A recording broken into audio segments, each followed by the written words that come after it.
Bonjour Gary Conille. Bonjour. Vous avez été nommé il y a tout juste un mois, c'est votre premier voyage officiel. Qu'est-ce que vous êtes venu chercher à Washington? Des appuis financiers, des conseils pour diriger Haïti? Nommé depuis un mois, mais installé, ça fait à peu près 2 semaines. Et j'ai un gouvernement, ça fait un peu plus d'une semaine et demie à peu près. La démarche de Washington rentre dans le cadre d'un effort que nous sommes en train de faire pour regalvaniser dans une certaine mesure la communauté internationale autour du dossier haïtien.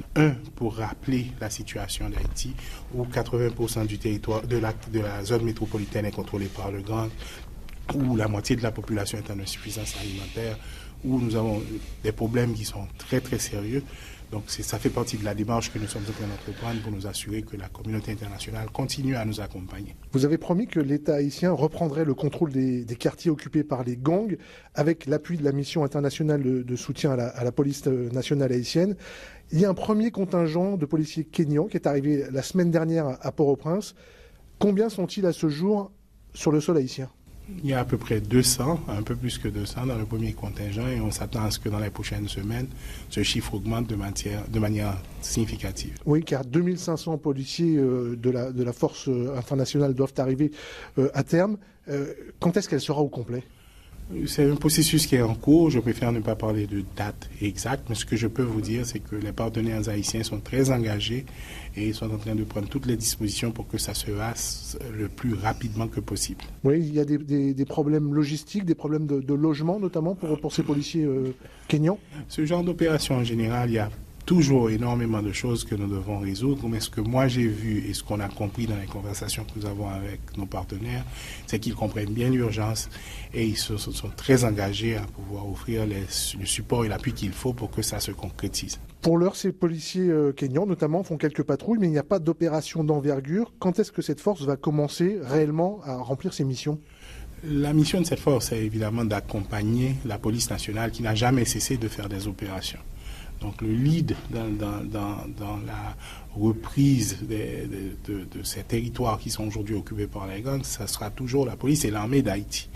Donc c'est nous qui allons décider à quel moment, dans quel contexte et comment cet accompagnement sera nécessaire ou à une valeur ajoutée. Évidemment, nous allons discuter avec eux pour voir comment est-ce qu'ils vont pouvoir nous aider.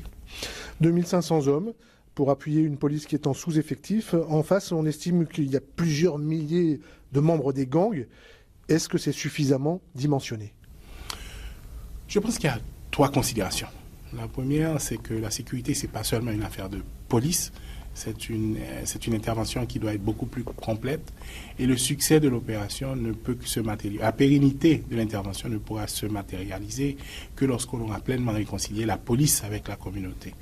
Donc nous, quand on envisage les efforts